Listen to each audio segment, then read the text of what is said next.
Hindi maiiwasan ng Pangulo ng Bansa na makatakas sa accountability sapagkat gaya ng pinaliwanag natin sa mga unang artikulo sa The Manila Times at sa programa natin, ay ang responsibilidad ay humihinto yan sa lamesa ng presidente sapagkat siya ang nakakaalam sa kanyang kapangyarihan.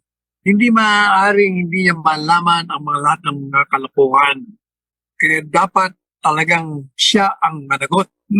At tigilan niya na ang pagkukunwari at ang pagloko sa sarili niya na siya'y galit, galit. At sa headline nga ngayon, kailangan daw matapos na ang greed.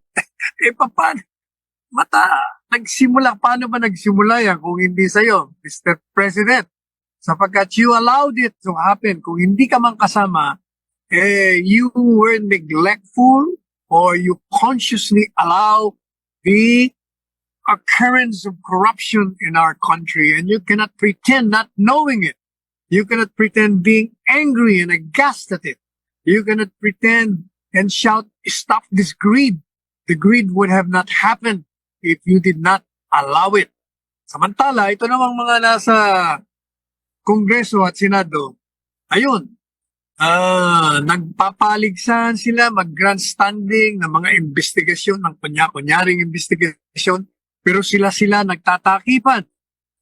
Itong si Congressman Toby Chanco humihingi ng committee report ng isang komite para malaman kung sino mga proponente ay ayaw nilang ilabas.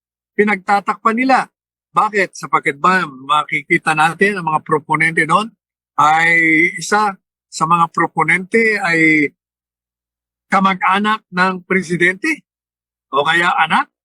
Bakit itinatago ninyo? Isa pa, yung small committee yon, hindi ko rin maintindihan.